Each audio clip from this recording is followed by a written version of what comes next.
ہندوستان میں مسلم سلطنت کی بنیاد رکھنے والا قطب الدین ایبک دراصل ایک غلام تھا، لیکن اس نے اپنی سخاوت، شجاعت اور انصاف پسندی سے وہ نام کمایا کہ آج بھی تاریخ میں زندہ ہے۔ قطب الدین ایبک کی فوجی صلاحیتوں کے علاوہ ان کی وفاداری، جرأت مندی اور انصاف پسندی جیسی خصوصیات مسلمہ ہیں۔ وہ اپنی سخاوت کی وجہ سے لاکھ بخش یعنی لاکھ دینے والے کے نام سے مشہور تھے۔ ان کی فیاضی کی کہانیاں 17ویں صدی کے آخر میں دکن میں عام گردش میں تھی۔ فراخ دلی کے حامل لوگوں کو تب ایبک کے نام سے جانا جاتا تھا۔ کہتے ہیں کہ ایک بار اپنے عہد کے مشہور عالم قاضی فخر الدین عبدالعزیز کوفی غلاموں کی منڈی میں گئے تو انہیں ایک ترک بچہ اپنی ذہانت، مہارت اور حاضر جوابی کے باعث بہت پسند آیا۔ انہوں نے اسے فوراً خرید لیا۔ غلام کا نام ایبک تھا۔ ترکی میں ایبک انگلی کو کہتے ہیں اور شل کا مطلب ہوتا ہے ٹوٹا ہوا۔ چونکہ اس غلام کی ایک انگلی ٹوٹی ہوئی تھی، اس لیے عموماً تب اسے ایبک شل کہا جاتا تھا، اور پھر ایبک اس کے نام کا جزو بن گیا۔ اور پھر ایک وقت آیا کہ جب اس غلام نے قطب الدین ایبک بن کر ہندوستان پر حکومت کی۔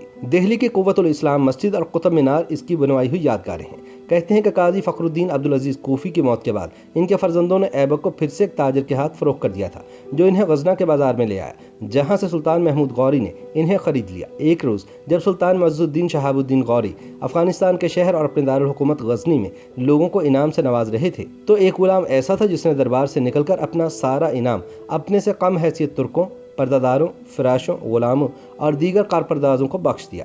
جب اس کا چرچا ہوا تو سلطان کے دل میں اس دریا دل صفت انسان کے بارے میں جاننے کی خواہش پیدا ہوئی۔ سلطان کو بتایا گیا کہ ان کا غلام ایبک ہے۔ سلطان غوری نے ایبک کی فراخ دلی سے متاثر ہو کر اسے اپنے مقربین میں شامل کر لیا اور تختگاہ اور ایوان دربار کے اہم کام سونپ دیے، یہاں تک کہ وہ سلطنت کے بڑے سردار اور کارپرداز بن گئے۔ ایبک نے اپنی لیاقت سے اس قدر ترقی کی کہ انہیں امیر آخور بنا دیا۔ امیر آخور اس زمانے میں شاہی استبل کے سردار کا عہدہ ہوتا تھا اور اسے بہت اہمیت حاصل تھی۔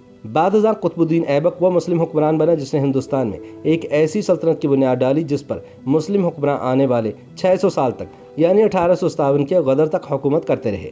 انہیں غلام سلطنت یا خاندان غلامہ کا بانی کہا جاتا ہے۔ بعض ماہرین انہیں ترک یا مملوک کہنے پر مصر ہیں۔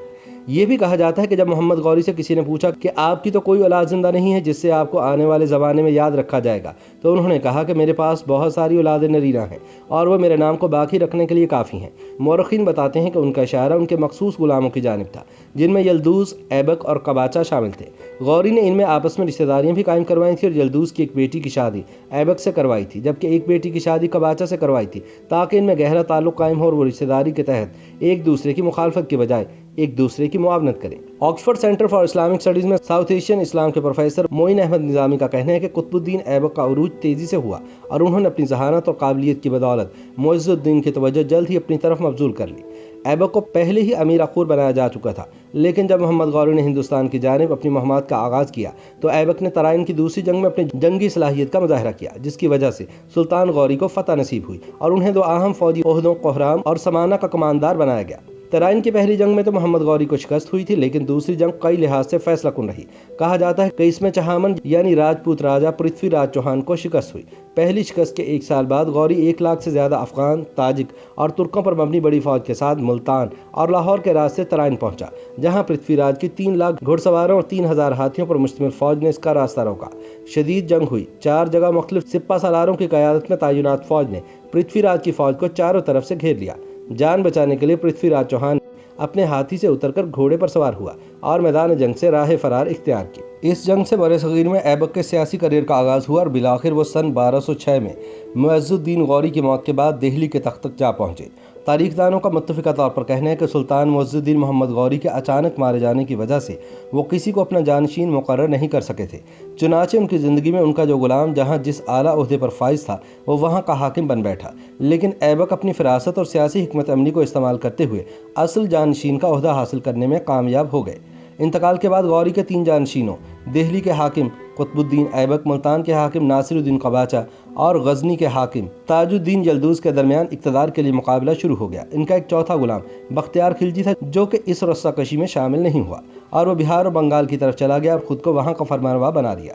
بہرحال ایبک کو دوسروں پر غلبہ حاصل ہوا اور 25 جون سن 1206 کو لاہور کے قلعے میں ان کی تاج پوشی ہوئی، لیکن انہوں نے سلطان کا خطاب نہیں اپنایا اور نہ ہی اپنے نام سے کوئی سکہ جاری کیا اور نہ ہی اپنے نام سے کوئی خطبہ پڑھایا۔ یہ اس لیے تھا کہ وہ غلام تھے اور انہیں آزادی نہیں ملی تھی، اس لیے انہیں سلطان کے طور پر قبول کیا جانا مشکل تھا۔ بہرحال انہوں نے سن 1208 میں غزنہ کا سفر کیا، جہاں سے وہ 6 ماہ بعد واپس آئے، اور اس دوران غزنہ میں محمد غوری کے ایک جانشین نے ان کی آزادی کا اعلان کیا۔ پھر انہوں نے سن 1208 یا 1209 میں سلطان کا خطاب اپنایا۔ بعض مورخین کا کہنا ہے کہ اس کے بعد ہی انہوں نے اپنا نام قطب الدین یعنی دین کا محور رکھا۔ اس سے قبل ایبک اپنے آقا محمد غوری کی توسیع پسندانہ حکمت عملی پر عمل کرتے رہے۔ اس دوران انہوں نے 1193 میں اجمیر اور اس کے بعد 4 ہندو ریاستوں سرسوتی، سمانا، قہرام اور ہانسی کو فتح کیا، اور پھر کنوج کے راجہ جے چند کو چندوار کی جنگ میں شکست دے کر دہلی کو حاصل کیا۔